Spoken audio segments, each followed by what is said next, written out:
अस्सलाम वालेकुम वरहमतुल्लाहि वबरकातुहू। दोस्तों, आउं आहियां अली हसन अब्बासी। किताब आहे 12 ॾींहं। सिन्फ़ नाविल। नाविल निगार कादिर सोलंकी। छपाईंदड़ विद्या पब्लिकेशन हैदराबाद सिंध। किस्त 6। सागर सुबुह जो तैयार थी धिके ते आयो। हारी आबादगार अन्न खणी ईंदा रहियसि। सागर तोर कराए हिसाब किताब कंदो रहियो। करीम धिके ते आयो। सागर सां हथ मिलाए पुछियाईंसि, नदीम जी माउ फ़ौत थी वई आहे, उन सां ताज़ियत लाइ हलूं। सागर पुछियुसि, कॾहिं फ़ौतगी थी आहे? करीम चयसि, काल्ह फ़ौत थी आहे। सागर चयसि, उथो त हलूं। सागर मुनवर खे चयो, ख़्यालु रखजांइ, असां जल्दी मोटी अचूं था। गाॾीअ में वेही ॻोठ माकान ॾांहुं हलिया विया। नदीम सां अमर जी ताज़ियत करे वापसि पे आया त रस्ते जे भर में अन जे ॿार जो खोड़ो पियो हो। हारी अन जे खोड़े भरिसां हथ ॿधे मथे ते रखी ईअं वेठो हो जीअं को क़ब्रस्तान में पंहिंजे प्यारे जी क़बर ते कुल पढ़ण लाइ वेहंदो आहे। सागर थोरो अॻिते निकिरी वियो। वरी गाॾी वापसि करे रोड ते बीहारे खेड़ में लही हारीअ खे सलाम करे पुछियाईं, अन्न छो रखियो वेठो आहे? साहब, सरकार अन्न ख़रीद नथी करे, बारदानो बि नथी ॾिए, मथां थ्रेशर वारे ऐं मज़दूरनि मज़दूरी वठण लाइ परेशान कयो आहे। हारीअ परेशानीअ में वराणियुसि, गाॾीअ में वेह, धिके ते हल त बारदानो ॾियां थो, अन्न खणी अचु, अघु बि तोखे सरकारी ॾियां थो। सागर चयसि। हारीअ मुस्कुराए वराणियुसि, सेठ नंढड़े खे सॾु करे अचां, हू अन्न सां वेहे त मां हलां थो। जल्द सॾु करे अचु, सागर चयसि। हारी तड़ तकड़ में वञी पंहिंजे पुट खे वठी अन्न सां विहारे पाण सागर सां वञी गाॾीअ में वेठो। सागर शहर पहुची करीम खे स्टोर ते लाहे धिके ते हलियो वियो। सागर मुनवर खे चयो, हीउ हारी जेतिरो बारदानो चवे हिन खे ॾेई छॾ। मुनवर बारदानो ॾिनो। हारी बारदानो वठी हलियो वियो। शाम जो अन्न खणाए धिके ते आयो। सागर मुनवर खे चयो, तोर करे ॿुधाए। मुनवर तोर करे ॿुधाई, सेठ 40 मण 10 किलो थियो आहे। सागर हिसाब करे हारीअ खे पैसा ॾिना। सागर पुछियुसि, तुंहिंजो नालो छा आहे? सेठ, मुंहिंजो नालो मलूक आहे। हारी वराणियुसि। मलूक, तुंहिंजे अन्न ते कंतो न हयो आहे ऐं अघु बि सरकारी मुक़ररु कयल ॾिनो आहे। सागर चयसि। सेठ, अव्हांखे अलाह साईं आबाद रखंदो, तव्हांजी वॾी महिरबानी। मलूक वराणियुसि। सागर तोर जी रसीद मलूक खे ॾिनी। हू मोकिलाए हलियो वियो। शाम जो सेठ शरीफ़ धिके ते आयो। सागर खे ॿुधायो त बाबा 40 मण अन्न ख़रीद कयो आहे। सागर हारियुनि खां, कर्ज़ जेतिरो अन्न वठ, सरकार खणे नथी। सेठ शरीफ़ वराणियुसि। बाबा, सुबुह ताज़ियत करे वापसि पे आयुसि त रस्ते में ॿनीअ ते हिकु हारी परेशान वेठो, मूंखे अहसासु अची वियो। सागर चयसि। बाबा, वधीक ख़रीद न कंदुसि। सागर मोकिलाए घर हलियो वियो। हिकु राति सागर करीम ॾांहुं वियो। करीम खां पुछियाईं, कैनालनि ख़िलाफ़ु सिंधी माण्हू सरापा एहतजाज आहिनि, पर उर्दू आबादी लातालुक छो बणियल आहे? करीम ॿुधायसि, उर्दू आबादीअ खे वॾी ग़लतफ़हमी आहे त सिंधू दरिया जे पाणीअ जो मसइलो सिर्फ़ु ॿराड़ीअ जे हारियुनि, आबादगारनि ऐं फसुलनि सां लाॻापियल आहे। उर्दू आबादी कराची ऐं हैदराबाद में अक्सरियत सां रहे थी। सिंधू दरिया सखी पंहिंजो पाणी खेतनि, जीतनि, वणनि में विराईंदो कराची ऐं हैदराबाद जे घरनि ताईं पहुचाए थो। हैदराबाद ऐं कराचीअ खे रोज़ानो मिलंदड़ पाणी 550 मिलियन गैलन यानी 85% सिंधू दरिया मां मिले थो। कराचीअ जी घरेलू ऐं सनअती ज़रूरतुनि जो पाणी घारो ऐं दाबे जी पंपिंग स्टेशन्स खां कराचीअ पहुचंदो आहे। 100 मिलियन गैलन हब डैम मां बि मिलंदो आहे। उन जो दारो मदार हब डैम जे वहकिरे ते आहे। सोकाड़े वारनि महीननि में कराची पाणीअ खां मुतासिर थींदी आहे। हैदराबाद लाइ बि पाणीअ जो वाहिद ज़रियो सिंधू दरिया आहे। 2024 ईस्वीअ में सिंधू दरिया जो पाणी घटिजण जी सूरत में कोटली बैराज वटि पाणी लूणियाठो थी वियो। शहरनि खे पाणीअ जी फराहमी बंदि करे सखर बैराज जे वाहन जो पाणी रोके हेठां वकिरे खे वधाए कोटलीअ वटि पाणीअ जी सूरत हाल खे सुधारे हैदराबाद जे शहरनि खे पीअण लाइ साफ़ पाणी फराहम कयो वियो। जेकॾहिं कैनाल निकिता त शहरी पीअण जे पाणीअ खां महरूम थी वेंदा। उन्हनि ॿिन्हिनि शहरनि जी उर्दू आबादीअ जी ज़िंदगियुनि ऐं मईशत जो सिधो सं तालुक़ु सिंधु दरिया जे वहकरनि सां ॻंढियल आहे। सागर करीम सां कचहरी करण खां पोइ मोकिलाए घर हलियो वियो। सिंध यूनाइटेड पार्टीअ जो सदर सैयद ज़ैन शाह चूलिस्तान जी सरज़मीन ते वञी चूलिस्तान कैनाल ते हलंदड़ कमु सोशल मीडिया ते लाइव हलाए क़ौम खे ॿुधायो त 8 महीननि खां सिंध कैनालनि ख़िलाफ़ मुसलसल जिदोजहद में आहे, पर हुकूमत, रियासत ऐं पंजाब पंहिंजे होॾ तां नथा हलनि। हीअ मंज़र ॾिसो, चूलिस्तान जो कमु ॻरियुनि मशीनुनि सां हली रहियो आहे। सैयद शाह जो लाइव वीडियो सिंध में हलंदड़ तहरीक ते पेट्रोल वारो कमु ॾेखारियो। क़ौम गुस्से ऐं कावड़ में अची जिदोजहद जे दाइरे खे वधाए छॾियो। सॼी सिंध जे शहर ॻोठ ऐं वाहण में एहतजाजनि जो सिलसिलो शुरू थी वियो। अवाम ऐं ॻोठाणा पंहिंजे तरफ़ां रैलियूं कढी एहतजाज कंदा रहिया। राति जो सागर करीम खे अची ॿुधायो त डॉक्टर नियाज़ कालाणी कैलाननि ख़िलाफ़ कराची प्रेस क्लब ते मरण घड़ीअ ताईं बुख हड़ताल जो ऐलान कयो आहे, जेको सुभाणे बुख हड़ताल ते वेही रहियो आहे। करीम चयसि, अंग्रेज़नि जे राज ख़िलाफ़ नंढे खंड में हलंदड़ तहरीक दौरान गांधी तहरीक में रूह फूकण लाइ 2 दफ़ा मरण घड़ीअ ताईं बुख हड़ताल कई हुई। पहिरीं बुख हड़ताल 20 ॾींहं कई ऐं ॿी बुख हड़ताल 21 ॾींहं कयूं आहिनि। गांधीअ जो उहो अमल अदम तशदुद जो मिसाल हो। साॻीअ रीति डॉक्टर जो बुख हड़ताल ते विहण वारो अमल हलंदड़ तहरीक में नऊं रूह फूकींदो ऐं सिंध कैनालनि ऐं कारपोरेट फार्मिंग मनसूबनि ख़िलाफ़ सरापा एहतजाज बणिजी वेंदी। तहरीक में रूह फूकण लाइ डॉक्टर जो वॾो सियासी कदम आहे।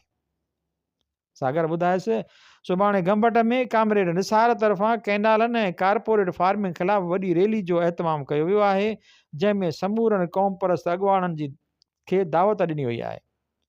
पाण 10 बजे हलंदासीं। करीम राणियुसि, क़ौम परस्तनि खे गॾिजी जिदोजहद करण लाइ उहा अॻु भराई आहे। पाण हलंदासीं। सागर मोकिलाए घर हलियो वियो। सुबुह जो 10 वॻे करीम खे खणी रैलीअ में वियो। शानदार रैली निकिती, जेका जलसे जी सूरत अख़्तियार करे वई। हज़ारे माण्हुनि शिरकत कई। रैलीअ में क़ौम परस्त अॻुवान हैदर शाहाणी, तहरीक इंसाफ़ सिंध जो सदर हलीम आदिल शेख, GDA अॻुवान पीर सैयद इस्माइल शाह राशिदी ऐं जमियत उलमा इस्लाम सिंध जे सदर राशिद महमूद सूमरे शिरकत कई। सिंधु दरिया मां कैनाल कढण ऐं कारपोरेट फार्मिंग मनसूबनि खे रद्द करण जी घुर कई वई। जलसो ख़त्म थियो, अवाम वापसि वञणु लॻो। सागर ऐं करीम बि वापसि सिंधु नगर हलिया विया। सिंध हाई कोर्ट कराची बार जी सदर वकील आमिर नवाज़ ऐं संदसि वकील साथी काज़िम बार जी ऑफिस में कचहरी करे रहिया हुआ। वकील आमिर नवाज़ फेसबुक हलायो। ॾिठई त चूलिस्तान कैनाल ते हलंदड़ कम जो सैयद ज़ैन शाह जो लाइव वीडियो हली रहियो आहे। आमिर नवाज़ वीडियो ॾिसी काज़िम जो ध्यानु छिकाईंदे चयो, ही लाइव ॿुधो। ॿिन्ही ॼणनि सैयद ज़ैन शाह जो पैगाम ॿुधो। आमिर नवाज़ मोबाइल बंदि करे चयो, काज़िम, हुकुमराननि जी मन मस्ती ॾिसो। सिंध मुसलसल कैनालनि ख़िलाफ़ जिदोजहद में आहे ऐं हू कैनालनि ते कमु हलाए रहिया आहिनि। ऐं पंजाब जो डोमिसाइल रखंदड़ आहियां, पर पेशे ख़ातिर सिंध में रहां थो, सिंध जो खावां थो। असांखे जिदोजहद जो हिसो थियणो पवंदो। एहतजाजनि, जलसनि, जुलूसनि ऐं रैलियुनि खां मथां थी तहरीक खे ताक़तवर मोड़ ते खणी हलणो पवंदो। हाणे सोचण जेतिरो बि वक़्तु न बचियो आहे। काज़िम वराणियुसि, गणतीअ जोगी ख़बर आहे। आमिर नवाज़ पुछुसि, पोइ हाणे छा करणु घुरिजे? छा केस कोर्ट खणी हलिजे? काज़िम वराणियुसि, जेकॾहिं कोर्ट सॻोरीअ जो दरवाज़ो खड़काइबो त कमु रोकजण जो हुकुम अची सघे थो। कमु रोकजण जी सूरत में कैनालनि ख़िलाफ़ हलंदड़ तहरीक में माठार अची वेंदी। अॻिते हली कोर्ट कमु जारी रखण जो हुकुम ॾिए थी त असां वटि अफ़सोस करण खां सवाइ कुझु बि न बचंदो। तंहिं करे बरंदीअ खे ॿाहिरिजे। इन अमल लाइ बहितरीन ऐं पुरअमन तरीक़ो हीअ आहे त धरणू हणी पंजाब जी रसद बंदि करणु खपे। माज़ीअ में हुकूमत सिंधु दरिया मां पाणी खणण लाइ कालाबाग डैम ठाहिण जो मनसूबो जोड़ियो हो। उन मनसूबे ख़िलाफ़ सिंध सरापा एहतजाज बणिजी वई हुई। क़ौम परस्त अॻुवाणनि कमू शहीद वटि धरणू हणी कालाबाग मनसूबे ते कमु रोकरायो हो, जेको अञा ताईं रुकियल आहे। हिन वक़्त बि धरणू हणी पंजाब जी रसद बंदि करे हुकूमत ऐं पंजाब जा गोॾा खोड़ाए सघजनि था ऐं उहो धरणू तेसी ताईं जारी रहणु खपे जेसी ताईं कैनालनि रद्द थियण जो हुकुमनामो जारी नथो थिए ऐं उन सां गॾु कारपोरेट फार्मिंग मनसूबे खे रद्द करण जो मुतालबो रखणु खपे। आमिर नवाज़ चयसि उहो क़दम असांखे खणणु खपे। असां वटि कानूनी ताक़त बि आहे त तंज़ीम बि आहे। सॼी सिंध जे ॿारनि खे शरीक रहण लाइ पाबंद कंदासीं। काज़म वराणियुसि उहो बहितर अमल आहे, क़ौमी फ़र्ज़ु अदा थींदो। आमिर नवाज़ पुछियुसि असांजे उन अमल में सिंधी क़ौम साथ ॾींदी? काज़म वराणियुसि उमेदु आहे त क़ौम परस्त धुरियुनि जेको सिंधी क़ौम में शऊर पैदा कयो आहे उहो शऊर असां सां गॾिजी वेंदो। आमिर नवाज़ पुछियुसि धरणू कमू शहीद वटि हणणो पवंदो? काज़म वराणियुसि न, हिन वक़्तु बबलो बाईपास शाहराहनि जो चौक आहे। बबलो बंदि थींदो त अॻिते किविल बि न निकिरी सघंदी। आमिर नवाज़ चयो सुभाणे 1 बजे ऑफिस में उहिदेदारनि जो इजलास सॾायो, सलाह मसलत कयूं। काज़म उहिदेदारनि वकीलनि खे कॉल करे मीटिंग जो ॿुधायो। कोर्ट सॻोरीअ जो वक़्तु ख़तमु थियो। आमिर नवाज़ ऐं काज़म मोकिलाए पंहिंजे पंहिंजे घर ॾांहुं हलिया विया। डॉक्टर नियाज़ कालाणी प्रेस क्लब कराचीअ में बुख हड़ताल ते वेही रहियो। क़ौम परस्त अॻवान, साझावंद ऐं क़ौमी कारकुन यकजहतीअ तौरु मिलण लाइ वेंदा रहिया। सुबुह जो आमिर नवाज़ कोर्ट में वियो, कमकार लाहे 1 बजे ऑफिस में वञी वेठो। थोरी देरि में काज़म ऐं वकील उहिदेदार वञी पहुता। मीटिंग शुरू थी। आमिर नवाज़ चयो 8 महीननि खां सिंधु दरिया मां 6 कैनाल कढण जे मनसूबे ख़िलाफ़ सिंध में जिदोजहद हली रही आहे।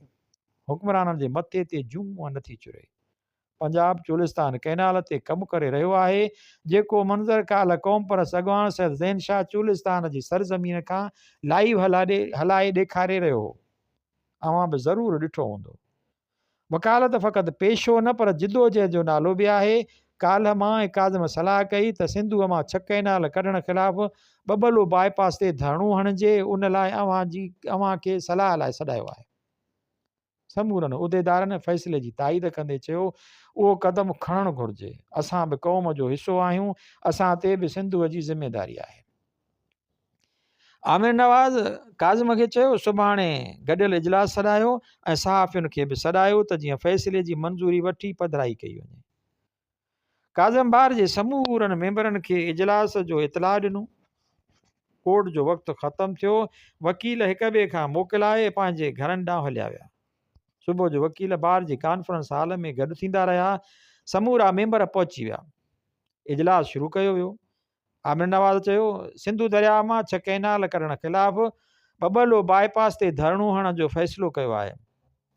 असांजा 2 मुतालबा हूंदा, कैनाल मनसूबो ऐं कारपोरेट फार्मिंग मनसूबो रद्द कराइण ऐं असांजो धरणो तेसी ताईं जारी रहंदो जेसी ताईं हुकूमत 2 मनसूबा रद्द करण जो हुकुमनामो जारी नथी करे। उन फ़ैसिले ते अवां पंहिंजी राय ॾियो। उहिदेदारनि ऐं बार जे समूरनि वकीलनि फ़ैसिले खे साराहींदे मुकमिल हिमायत ऐं साथ ॾियण जो ऐलान कयो। वकील काज़म सलाह रिथी त धरणे सां गॾु कोर्टुनि जो बाइकाट करणु खपे। काज़म जी सलाह जी समूरनि वकीलनि ताईद कई। इजलास ख़तमु करे आमिर नवाज़ उहिदेदारनि ऐं सीनियर वकीलनि सां गॾिजी प्रेस कॉन्फ्रेंस कंदे वफ़ाक़ी हुकूमत खे 72 कलाकनि जो चितार ॾींदे चयो त जेकॾहिं सिंधु दरिया मां 6 कैनाल ऐं कारपोरेट फार्मिंग मनसूबा रद्द न कया विया त बबलो बाईपास ते धरणो हणंदासीं ऐं असांजो धरणो मुतालबा मंज़ूर थियण ताईं जारी रहंदो। धरणे में रुकनो विझण जी कोशिश कई वई त उन जी ज़िम्मेवारी हुकूमत ते हूंदी। धरणे सां गॾु असांजो कोर्टुनि खां बाइकाट बि जारी रहंदो। वकीलनि जे धरणे जे ऐलान सां क़ौम में उत्साह जी चिणग ॿरी पई। सिंध में हलचल मची वई। हुकूमत परेशानीअ में वठिजी वई। मुसलसल बुख हड़ताल ते वेठल डॉक्टर नियाज़ कालाणीअ जी तबियत ख़राब थियण लॻी। ब्लड प्रेशर घटिजी वञण करे ग्लूकोस जी थैली लॻाई वई। क़ौम जे रत में कावड़ ऐं गुस्सो गर्दिश करणु लॻो। जूनियर ज़ुल्फ़कार अली भुट्टो ऐं क़ौम परस्त अॻवान रियाज़ चांडियो यकजहती तौरु कैंप ते पहुता। सागर घर मां निकितो, ॾिसे त नेशनल हाईवे ते हिकु शख़्स वलीम अहमद पंहिंजी ज़ाल सां गॾु मथे ते क़ुर शरीफ़ रखी तपेदार ख़िलाफ़ एहतजाज करे रहियो आहे। सागर अॻिते वधी पुछियुसि तव्हां सां छा मसइलो आहे? वली मोहम्मद वराणस तपेदार ॻोठ जे वॾेरे करमूअ खे मुंहिंजी ज़मीन जो खातो तब्दील करे ॾिनो आहे, मूंसां ज़ुल्म थियो आहे। सागर वली मोहम्मद जो बयानु लाइव ॾेखारे घर हलियो वियो।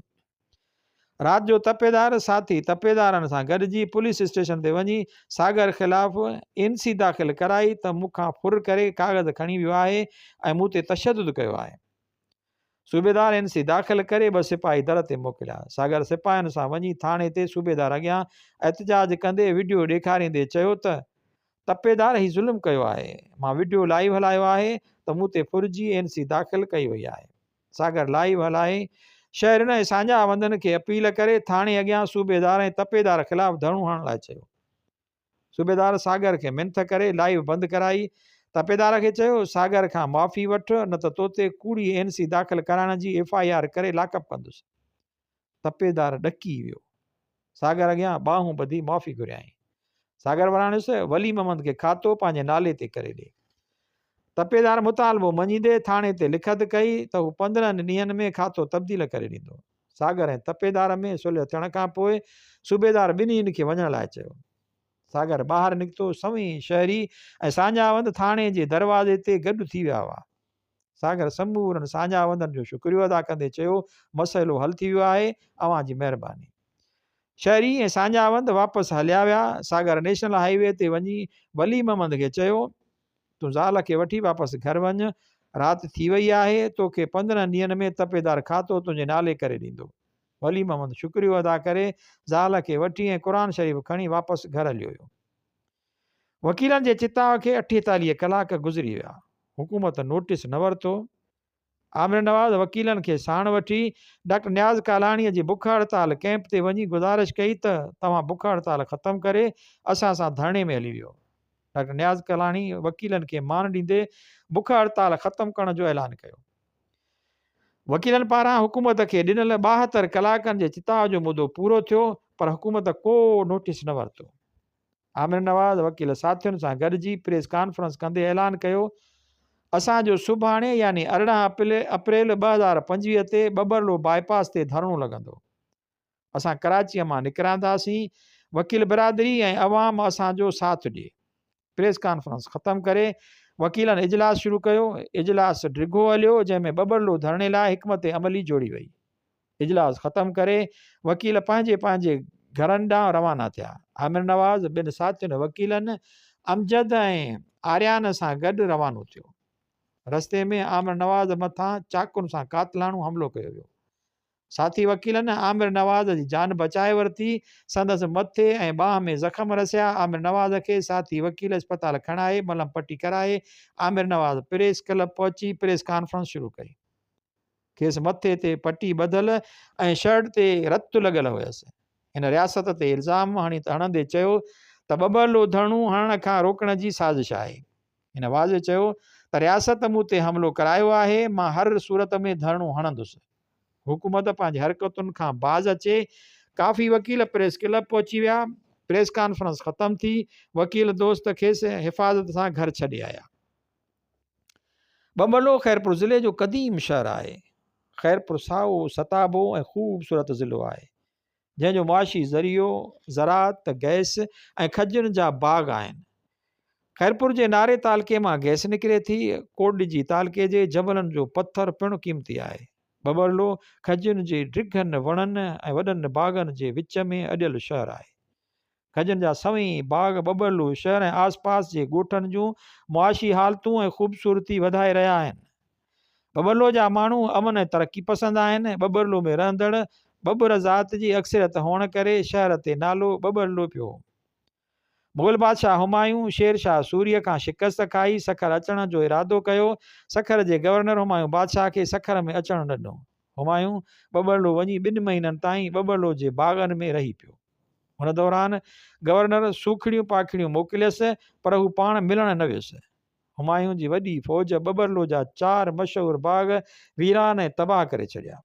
जॾहिं खाद ख़ुराक ख़तमु थी वियसि त हुमायूं लश्कर खे ठटे तरफ़ हलण जो चयो।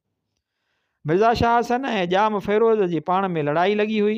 मिर्ज़ा शाह हसन जाम फ़ैरोज़ खे शिकस्त ॾेई बबरलो वञी शिकार कयो ऐं बाद में मुल्तान हलियो। अरगूननि जे दौर में बबरलो सिंध जो अहम इल्मी मर्कज़ हो। 10वीं सदीअ जे विच में बबरलो में हिकु वॾी दरसगाह हुई जेका मिर्ज़ाई दरसगाह जे नाले सां मशहूरु हुई।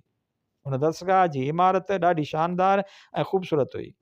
हुमायूं मुग़ल बादशाह जलावतनीअ दौरान उन दरगाह जी इमारत में तरसियो हो ऐं रमज़ान महीने जी 28 तारीख़ 947 हिजरी बमुताबिक़ 1540 ईस्वी जुमे जी निमाज़ उन दरसगाह जी मस्जिद में अदा कई हुई। हिन दरसगाह खे बखर जे बादशाह सुल्तान महमूद साल 1558 ईस्वीअ में बर्बाद करे छॾियो। 18 अप्रैल जी सुबुह जो वकील बिरादरी हाई कोर्ट कराची बार गॾु थियणु शुरू थी वई। बार जे उहिदेदारनि ऐं सीनियर वकीलनि इजलास करे हिकमत अमली जोड़ी। एडवोकेट सिंधुअ जी क़यादत में वकील औरतूं इजलास में शरीक हुयूं। इजलास ख़त्म करण खां पोइ आमिर नवाज़ जी क़यादत में वकीलनि जो काफ़िलो बबरलो धरणे लाइ निकितो। बबरलो में ख़ैरपुर बार जा वकील, वाइस ऑफ ख़ैरपुर, क़ौमी सियासी ऐं समाजी कारकुन, सांझा वंद ऐं सखर बार जा वकील बबरलो बाईपास ते धरणे जी तयारीअ में लॻी विया। रोड ते वॾो शामियानियूं हणी हेठां गिल्म विछाया विया। स्टेज तयारु कई वई। मोटर ते हलण वारा पखा रखिया विया। ॿिन्ही तरफ़नि खां सियासी ऐं समाजी अॻुवाणनि तरफ़ां थधे ऐं मिठे पाणीअ जूं सबीलूं लॻायूं वयूं। सियासी ऐं समाजी कैंपुनि ते लाउड स्पीकर रखी सिंधुअ जा गीत हलाया विया। वकीलनि ऐं सियासी वर्करनि धरणे जो इंतज़ाम संभाले वरितो। धरणे जे ॿिन्ही तरफ़नि खां गाॾियुनि जूं कतारूं लॻी वयूं। वकीलनि जो काफ़िलो डिघो हो, सफ़र जो निबेरो न थी रहियो हो। काफ़िलो 8 बजे राति जो जामशोरो पहुतो त जामशोरे जे वकीलनि, सियासी कारकुननि ऐं सांझा वंदनि काफ़िले जी शानदार आजियां करे मथनि गुलनि जी रखा कंदे कैनालनि ख़िलाफ़ ज़ोरदार नारा हयां। काफ़िलो 9 बजे हैदराबाद शहर पहुतो जिते हैदराबाद बार जे वकीलनि, क़ौमी सियासी कारकुननि, सांझा वंदनि ऐं अवाम भरपूर आजियां कंदे गुलनि जी वर्खा करे कैनालनि ख़िलाफ़ जज़्बाती नारा हयां। हैदराबाद में काफ़िलो जलसे जी सूरत अख़्तियार करे वियो जंहिंखे वकील अॻुवाणनि ख़िताब कयो। बबरलो वञण लाइ हैदराबाद जा वकील काफ़िले में शरीक थी विया। काफ़िलो हैदराबाद खां निकिरी बबरलो तरफ़ जोश ऐं जज़्बे सां रवां दवां हलणु लॻो। शहरनि, चौराहनि, चौकनि ऐं नंढनि वॾनि स्टापनि ते अवाम तरफ़ां संदन पुरजोश आजियां थींदी रही। सागर वकील काज़िम सां राब्तो करे सिंधु नगर में मेहरान रेस्टोरेंट ते काफ़िले खे बीहण लाइ वक़्तु घुरियो। वकील काज़िम काफ़िलो बीहण जी पकत करायसि पर पहुचण जो वक़्तु ॿुधाइण खां लाचारी ॾेखारियसि। सागर शहर मां गुल, सिंधी टोपियूं, अजरक ऐं लुंगियूं वठी तयारी करे क़ौमी सियासी कारकुननि, सांझा वंदनि ऐं सहाफ़ियुनि सां गॾु सॼी राति इंतज़ारु कंदो रहियो। वकीलनि जो काफ़िलो बाख फुटीअ महिल सिंधु नगर मेहरान रेस्टोरेंट ते पहुतो। शायदि सिज काफ़िले जो सिंधु नगर पहुचण जे इंतज़ार में रुकियल हो। जीअं काफ़िलो पहुतो सिज पंहिंजा पहिरियां गेड़ू रंग किरणा रेली मथां निछावर कया। सागर उचनि घाटनि में गुलनि जा हार, अजरक, टोपियूं ऐं लुंगियूं पारायूं। वकील अॻुवाण गाॾियुनि मां लही फ्रेश थिया। नेरनि में उफराटा, छोला, आना, ॾही ऐं चांहि ॾिनी वई। सिज आसमान ते मासूम ॿार जीअं भांबड़ा ॾेई रहियो। उन वक़्तु सिंधु नगर काफ़िले खे अलविदा कयो। सागर काफ़िले में शामिल थी वियो। रस्ते में अवाम जो तादादु वधंदो वियो ऐं हर हंधि काफ़िले जो शानदार इस्तक़बाल थींदो रहियो। रोड ते सवी गाॾियूं बीही वयूं। रोड जो हिकु पासो काफ़िलनि जे अचण लाइ छॾियो वियो। धरणे में हज़ारे माण्हू गॾु थी विया जेके राति खां वठी काफ़िलनि ऐं टोलनि जी सूरत में धरणे में पहुचंदा रहिया। धरणे में शरीक सिंधुअ जा आशिक वकील, क़ौमी कारकुन ऐं सांझा वंद काफ़िले जे पहुचण जो मजनूअ खे लैला सां मिलण जी सिक जहिड़ो इंतज़ारु करे रहिया हुआ। सिज जे किरणनि में अलड़ जवानीअ वारी कंवारी बदन जी गर्मीअ जहिड़ी तपश हुई त काफ़िलो बबरलो जी सरज़मीन ते वञी पहुतो। अवाम ॿाहिरि निकिरी जज़्बे, पाबो, उत्साह ऐं कैनालनि ख़िलाफ़ नारनि जी जज़्बाती मंज़र सां आदुरभाउ कयो। वकीलनि बाहुनि जूं ज़ंजीरूं ठाहे आमिर नवाज़ खे हिफ़ाज़त सां स्टेज ते वठी आया। सिंधु क़ौम तरफ़ां मिलंदड़ बेपनाह इज़त ऐं मोहबत खे ॾिसंदे आमिर नवाज़ जे अखियुनि मां ॻोढ़ा ॻड़ी पिया। सिंधी क़ौम तरफ़ां मिलंदड़ बेपनाह इज़त ऐं मोहबत खे ॾिसंदे आमिर नवाज़ जे अखियुनि मां ॻोढ़ा ॻड़ी पिया। आमिर नवाज़ जज़्बात में अची तक़रीर में पहिरियां लफ़्ज़ चया, हाणे मोटणु महीणो आहे। क़ौम पाण खे निधण को न सम्झे। मां साथियुनि समेत क़ौम सां सिंधूअ जो कसम खणी वाइदो कयां थो त जेसीं ताईं सिंधु दरिया मां 6 कैनाल कढण ऐं कारपोरेट फार्मिंग मनसूबनि रद्द थियण जा हुकुमनामा नथा मिलनि, तेसीं ताईं असां बबरलो मां वापसि न वेंदासीं। असां पाण सां गॾु कफ़न बि खणी आया आहियूं त वचन बि खणी आया आहियूं ऐं जज़्बो बि खणी आया आहियूं। आख़िर में अवाम जो शुक्रियो अदा कंदे अपील कयाई त अवाम वधि खां वधि शरीक थिए, जेका शिरकत असां लाइ आथत हूंदी। धरणे में औरतुनि जो वॾो अंगु शरीक हो, जंहिंजी अॻुवाणी मैडम शहनवाज़ शेख करे रही हुई। मैडम शहनाज़ शेख औरतुनि जे हक़नि ऐं समाजी कमनि में मुतहरिक किरदारु हुई। धरणे में मैडम शहनाज़ शेख जी थधी ऐं मिठे पाणीअ जी सबील बि लॻल हुई। धरणे में कैंपुनि ते लॻल इको साउंडनि ते हलंदड़ क़ौमी मज़ामती गीतनि ते गबरू जवान बबरलो जे खजुनि जे फरीअ मां ठहियल मोखीअ जहिड़े शराब में मदोश थी रक़्स कंदा रहिया। हर नौजवान वटि दिलि चई जहिड़ी, दिमाग़ स्टालनि जहिड़ो ऐं मोहबत मारूअ जहिड़ी हुई। क़ौमी ॿधी, क़ौमी एको ऐं क़ौमी उत्साह शींहं जहिड़ी मुर्क मुर्की रहियो हो। अवाम जुलूस ऐं टोलनि जी सूरत में धरणे में शिरकत कंदो रहियो। माण्हू पाण सां गॾु पाणी, शरबत, जूस ऐं पकल देगियूं खणी सिंधुअ जे आशिकनि में विरहाईंदा रहिया। धरणे में शरीक वाक़फ़कार कैनाल नामंज़ूर जो नारो हणी गिराहटियूं पाए मिली रहिया हुआ। धरणो क़ौमी कुटुंब बणियल हो। का अणवणंदड़ ॻाल्हि नज़र न अची रही हुई। नज़्म ज़ब्त बेमिसाली हो। धरणे में सिंध दुश्मननि ख़िलाफ़ नारा ऐं मज़ामती क़ौमी गीत शरीक रहंदड़नि खे मसरूफ़ रखियो वेठा हुआ। धरणो सदर ममलिकत पंजाब ऐं सिंध हुकूमत ख़िलाफ़ खुलियल धिकार ऐं नफ़रत जो इज़हार करे रहियो हो। सिंधी समाज जी प्रीत ऐं रीत धरणे में शामिल हुई। धरणे में शामिल ॿारड़ा, वनियूं, न्याणियूं, वर, शागिर्द, हारी, नारी, वकील, डॉक्टर, इंजीनियर, साञावंद, समाजी अॻवान, क़ौमी कारकुन ऐं तख़लीक़कारनि जी शमूलियत क़ौमी ॿधीअ में रूह फूके रही हुई। धरणे में मोहबत ऐं पंहिंजाइप जी सुगंध अची रही हुई। वॾी ॻाल्हि त निटण उस में अवाम पाण मुरादो ॾूराहनि इलाइक़नि खां सफ़र करे शरीक थी रहियो हो, जेको सिंधुअ जे मोहबत जो मौजज़ो हो। धरणे में हुकूमत ऐं पंजाब ख़िलाफ़ नफ़रत ऐं गुस्सो हर माण्हूअ में हिकु जेतिरो छुलकी रहियो हो। धरणे मां वापसि वरंदड़ जो ज़हन ऐं ज़मीर मुतमइन ऐं क़ौमी मुसरत माणे रहियो हो ऐं पंहिंजनि प्यारनि ऐं अज़ीज़नि खे धरणे में वञण जूं सलाहूं ॾेई रहियो हो। राति घणी लड़ी वई हुई। सागर धरणे मां निकिरी वापसि सिंधु नगर हलियो हुयो। घर वञी वालदेन खे चयाईं, बाबा तव्हां धिके ते वेंदा घर वञी वालिद खे चयाईं, बाबा तव्हां धिके ते वेंदा रहिजो, जेसीं ताईं धरणो हलियो मां वेंदो रहंदुसि। सेठ शरीफ़ वराणियुसि, सही आहे पुट, मां धिके ते वेंदो रहंदुसि। सागर आराम करण लाइ सुम्ही पियो।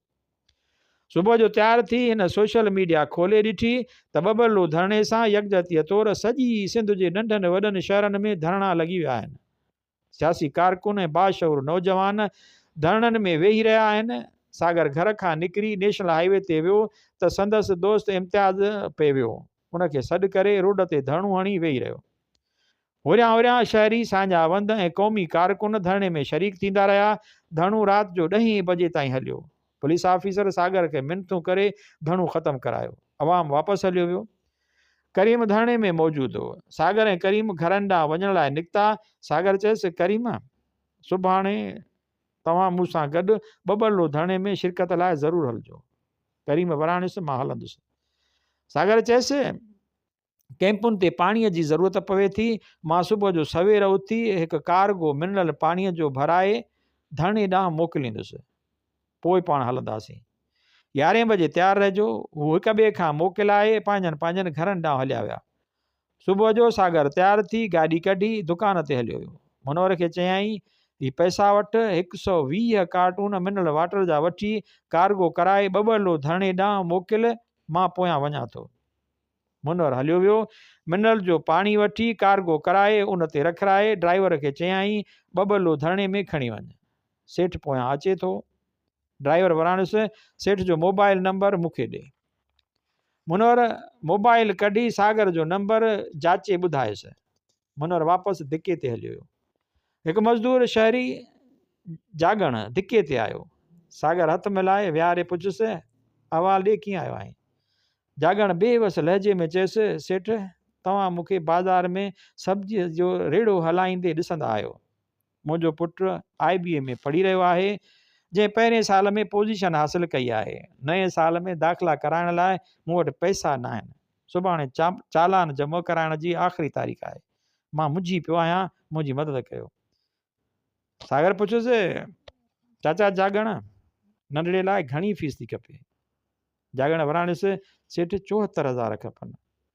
सागर सोच में गुम थींदे मोबाइल खणी दोस्त खे फ़ोन करे चयो, हिकु मज़दूर जो पुटु IBA जहिड़े बहितरीनु इदारे मां फीस न हुअण जे करे रहिजी थो पियो वञे। उनजो वालिद आयो आहे, अधु पैसा तूं ॾे, अधु मां ॾियां थो, कंहिं ग़रीब जो मासूम पढ़ी पवे। खेसि दोस्त अधु फीस भरण जी ख़ातिरी करायसि। सागर जागण खे 39,000 ॾींदे चयो, ज़मीर वटि वञ, बाक़ी पैसा तव्हांखे ॾींदो, पोइ वञी चालान जमा कराए। जागण संदसि शुक्रियो अदा करे पैसा वठी ज़मीर सां वञी मिलियो। ज़मीर 65,000 ॾिनसि। जागण ज़मीर खे दुआऊं कंदो बैंक ते वञी चालान जमा करायो। सागर मुनवर खे चयो, बाबा अचे थो, ख़्यालु रखजांइ, मां हलां थो। सागर गाॾी कढी करीम खे खणी धरणे ॾांहुं हलियो वियो। रस्ते में कोयले जूं ट्रकूं लथियूं पयूं हुयूं। कोयले मां बाहि ॿरी रही हुई। सागर ब्रेक हणी गाॾीअ मां लही मोबाइल ते लाइव ॾेखारींदे चयो, हीउ कोयलो असांजे थर मां निकितल सोन जहिड़ो क़ीमती आहे, जेको पंजाब ॾांहुं वेंदो रहंदो आहे। क़ौमपरस्त तनज़ीमूं हिन कोयले जी पंजाब ॾांहुं खणी वञण जी निशानदही कंदियूं रहियूं आहिनि। हीउ सबूत आहे उनजो। ड्राइवर गाॾियुनि जे सड़ण जे ख़ौफ़ खां लाहे फिटी कयो आहे। हू गाॾीअ में वेही धरणे ॾांहुं आया। कार्गो जे ड्राइवर सागर खे कॉल करे पुछियो, सेठ तव्हां किथे पहुता आहियो? मां पेट्रोल पंप ते अची बीठो आहियां। सागर वराणियुसि, उते बीह, मां बि पहुची वियो आहियां। सागर गाॾी बीहारे कार्गो तां पाणी लहराए हर कैंप ते पहुचाए ड्राइवर खे किरायो ॾेई वापसि करे छॾियो। बबरलो थाणे में क़ौमी कारकुननि बीठल गाॾियुनि जे ड्राइवरनि खे पाणीअ जूं बोतलूं, जूस, चांहि ऐं मानी ॾेई रहिया हुआ। मुसाफ़िर गाॾियुनि खे महफ़ूज़ रस्ते खां गुज़र कराए रहिया हुआ। धरणे में हिकु माज़ूर शख़्स उस में गरम रोड ते गियूसियूं पाईंदो शामिल थी रहियो हो। सागर ऐं करीम शामियाने हेठां माज़ूर जे अचण जे इंतज़ार में बीही रहिया। जीअं माज़ूर शख़्स गिल्म ते आयो त थधो साह भरे तरसी पियो। पंहिंजे बदन खे उथलाईंदो रहियो। सागर कैंप तां जूस जो पाकेट वठी खेसि ॾिनो। हिन जूस पी पाकेट ख़ाली कयो। सागर ख़ाली पाकेट वठी पासे ते उछलाए अची संदसि पेरनि में वेही प्यार सां पुछियाईं, तुंहिंजो नालो छा आहे? मुंहिंजो नालो मदन आहे। हिन वराणियुसि। सागर पुछियुसि, हिन निटण उस ऐं गरम रोड तूं छो आयो आहीं? मदन प्यार जी सरशारीअ में वराणियुसि, सिंधुअ जी मुहबत वठी आई आहे। तो वटि ज़मीन आहे? सागर पुछियुसि। फुटपाथनि ते राति गुज़ारींदो आहियां। मदन वराणियुसि। करीम चयसि, सागर जागीरदारनि ऐं ज़मींदारनि वटि हज़ारें लखें एकड़ ज़मीन आहे। उन्हनि खे पंहिंजे बर्बादीअ जो उल्को ई न आहे। हीउ मदन माज़ूर आहे, ज़मीन बि न अथसि पर आयो आहे। मदन फ़ख्र सां वराणियुसि, मूं वटि ज़मीन न आहे पर ज़मीर आहे। हू लखें एकड़ ज़मीननि जा मालिक आहिनि। मां सारी सिंध जो मालिक आहियां। माज़ूर त उहे आहिनि जेके पंहिंजे ऐं नसुलनि जी बका लाइ हिन क़ौमी काज में नथा अचनि। मदन जे अहसासनि ते सागर ते सिंधुअ जी मुहबत हावी थींदी रही। हू सिंधुअ जी मुहबत जे सैर में झकिड़िबो हुयो। सागर जूं अखियूं कापड़ियुनि जा ॻाढ़ियूं थी वयूं। हू बिरह जे बाहि में पची रहियो, सिंधुअ लाइ रची रहियो। सागर पंहिंजूं अखियूं मटे करीम खे वठी अॻिते वधणु लॻो त हिकु नाबीन ते नज़र पियसि। नाबीन जी बांह झले पुछियाईं, सिंधुअ जा आशिक़, तुंहिंजो नालो छा आहे? मुंहिंजो नालो दरिया ख़ान आहे। नाबीन वराणियुसि। तुंहिंजे अखियुनि में नूर नाहे, तूं छो आयो आहीं? सागर पुछियुसि। अखियुनि में नूर नाहे पर हयाव आहे। अंदर जो इदराक मुनवर आहे। अंधा त उहे आहिनि जेके पालनहार सिंधुअ ते आयल महल ते घरनि में वेही रहिया आहिनि। दरिया ख़ान वराणियुसि। तूं ॾिसी त न तूं ॾिसी त नथो सघीं, पर छा महसूसु करे रहियो आहीं? करीम पुछुसि। मां सिंधूअ जी मुहबत जो महराज माणे रहियो आहियां, पंहिंजाइप महसूसु करे रहियो आहियां, मुहबत महसूसु करे रहियो आहियां, क़ौमी ॿधी एको ऐं क़ौमी गैरत महसूसु करे रहियो आहियां ऐं सिंधूअ जे सूंहं जी ख़ुशबू वठी रहियो आहियां। उत्साह मिली रहियो आहे। दरिया ख़ान वराणिस। सागर में लाशऊरी तड़प पैदा थी, बेचैनीअ में तड़पण लॻो, अॻिते वधण लॻो ऐं छिकजण लॻो। करीम संदसि कढ हलण लॻो। अॻियां हिकु मासूम ॿार जे हथ ते छोलनि जो थाल हो। मासूम पने जे टुकड़े ते छोला रखी, ॿ कागज़ जूं चमचियूं ठाहे छोलनि मथां रखी सागर खे ॾिना। सागर खीसे मां पैसा कढी मासूम खे ॾियणु चाहिया, पर मासूम वठण खां इनकार कंदे चयसि, चाचा पैसा न खपनि। छो? सागर पुछुसि। मूंखे मां झलियो आहे त धरणे में कंहिंखां पैसा न वठिजांइ। हाल हबीबा वञी कर पेश पिरियां। मासूम वराणियुसि। तुंहिंजो वालिद छा कंदो आहे? सागर पुछुसि। चाचा, मुंहिंजो बाबा फौत थी वियो आहे। मासूम ॾुखारो थी वराणियुसि। सागर अहसास जे लहजे में पुछुसि, पोइ वक़्तु कीअं थो गुज़रे? मासूम वराणियुसि।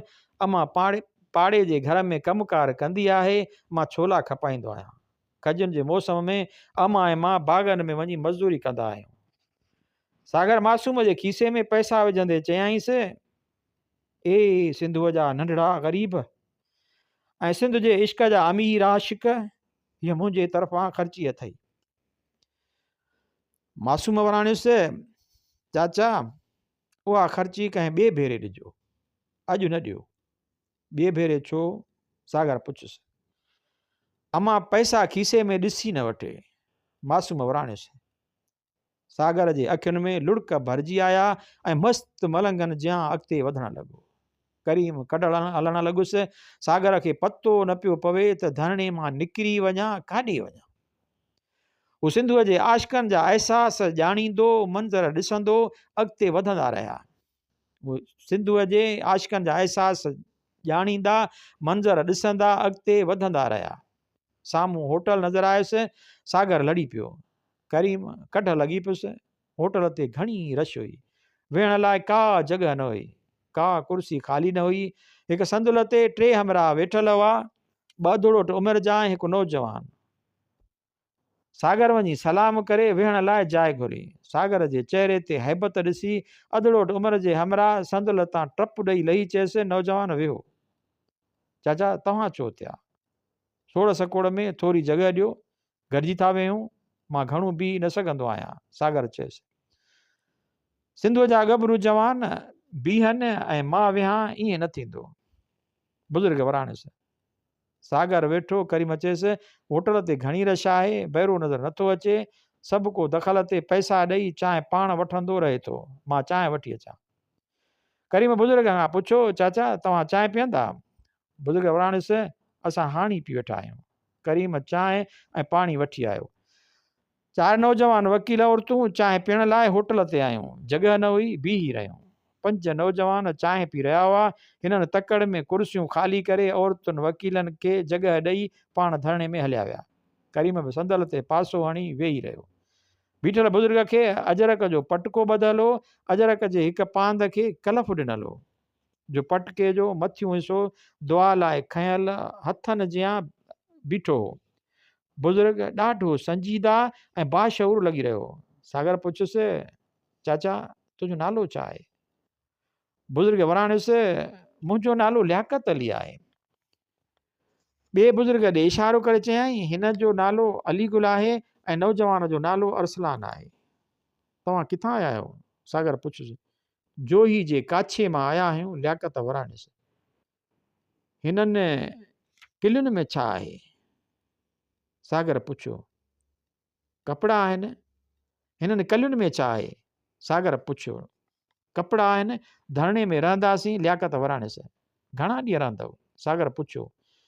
कोशिशि कबी जेसीं ताईं धरणो हले थो। लियाकत वराणियुसि। अरसलान चयसि, असां माण्हू मारियूं था, उन में बि हुकुमरान ख़ुशि न आहिनि। अॼु पाण मरण लाइ आया आहियूं, उन में बि ख़ुशि न आहिनि। लियाकत जज़्बात में अची शहपर खे वटे वॾी आवाज़ सां मज़ाहिमती गीत ॻाए झुमिरणु लॻो। होटल में हिकु ड्रेस में वेठल सवी कारकुन कोटनि में लियाकत शलवार कमीस पहिरियल, मथे ते अजरक ॿधल ऐं अछनि वॾनि शहपरनि सां ख़ूबसूरत लॻी रहियो हो, जंहिं समूरनि वेठलनि खे पाण ॾांहुं मुतवजो करे छॾियो। लियाकत जी झुमिर ते वकील उथी नचण लॻा। सागर उथियो। करीम पुछियुसि, हलूं छा? सागर वराणियुसि, तव्हां वियो, मां अचां थो। सागर 4 चांहियूं ऐं 4 पाणीअ जूं बोतलूं वठी वकील औरतुनि ॾांहुं खणी वियो। वकील औरतूं हैरान थी वियूं, तव्हां छो तकलीफ़ कई? हिकु वकील छोकिरीअ पुछियुसि। रशवण करे भैरो ज़ाहिर न आहे, तव्हां सवेर खां वेठियूं आहियो, उन करे मां वठी आयो आहियां। सागर वराणियुसि। वकील छोकिरीअ चयसि, पाणीअ जी ज़रूरत ॾाढी हुई, तव्हांजी महिरबानी, तव्हां बि चांहि पीओ। मां साम्हूं दोस्तनि सां गॾु चांहि पीती आहे। सागर वराणियुसि। तव्हां असां सां वेहो त सही, वकील छोकिरीअ चयसि। मां दोस्त खे सॾु करे अचां थो। सागर वराणियुसि। सागर उथी लियाकत वारनि खां मोकिलाए करीम खे साण वठी वकील छोकिरियुनि सां वञी वेठो। वकील छोकिरीअ पुछियुसि, तव्हां सिद्धू नगर में वकीलनि जे काफ़िले जी आज्ञा कई हुई? हा, मां आज्ञाणो ॾिनो हो। सागर वराणियुसि। मां शकिजां पई, छो जो असां गाॾीअ में वेठी हुआसीं। तव्हांजो नालो छा आहे? छोकिरी पुछियुसि। सागर वराणियुसि, मुंहिंजो नालो सागर आहे। छोकिरीअ छिरिक भरे वराणियुसि, ओ, मुंहिंजो नालो सिंधु आहे। ही सरतियूं आहिनि मारवी, सनम ऐं ज़ैनब।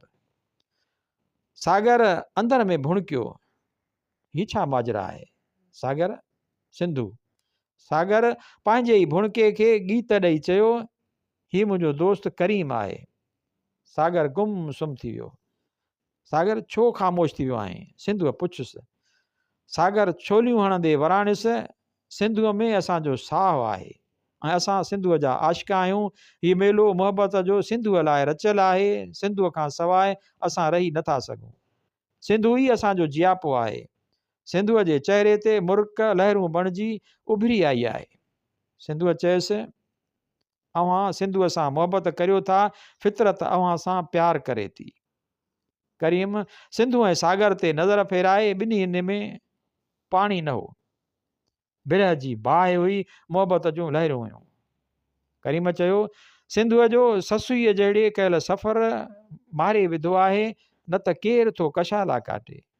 उहा सिंधु नदी चीन जे इलाइक़े तिब्बत खां, हिमालय जबल जे इलाइक़े कैलाश खां थींदी मानसरा ढंढ जे पंहिंजे चश्मे मां शुरू थी, सोक नदी स्कर्दू, शिगर नदी हिंदू कश, गिलगित नदी, नागा पर्बत, अस्तोर नदी, पोठोहार जो जाबलू इलाइक़ो, कालाबाग जो हंधु, करम नदी, कोमल नदी, पंजनद, जहलम, चनाब, रावी, सुतलज, ब्यास, गुड्डू खां थींदी पाणीअ लप बचाईंदी, सखर जे विच मां सत्यनि सां मिलंदी, मुहन जे दड़े जी सार रखंदी, सेवण जे टकिरनि खां, केटी बंदर खां थींदी, सागर जा चप अची चुमे थी।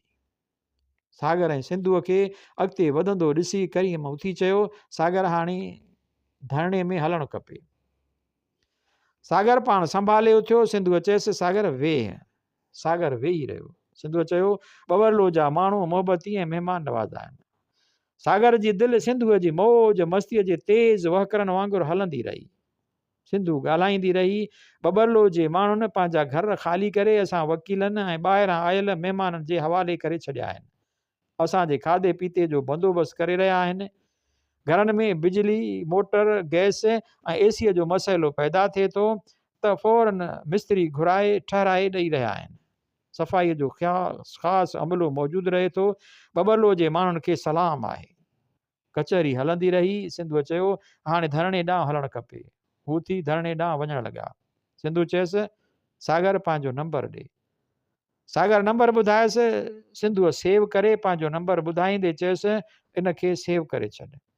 ठीकु आहे, वराणियाई। सागर चयसि, राति खां वठी उजाॻो आहे, अॼु बि सॼो ॾींहुं धरणे में लॻी वियो आहे, असां मोकिलायूं था, सुभाणे ज़रूरु अचिजो। सिंधुअ चयसि, हा मां ईंदुसि। सागर वराणियुसि। हू मोकिलाए गाॾीअ में वेही वापसि सिंधु नगर हलिया विया। सिंधु पंहिंजे साथियाणियुनि सां धरणे में वञी वेठी। सागर करीम खे घर लाहे पंहिंजे घर हलियो वियो। गाॾी बीहारे आराम करण लाइ सुम्ही पियो।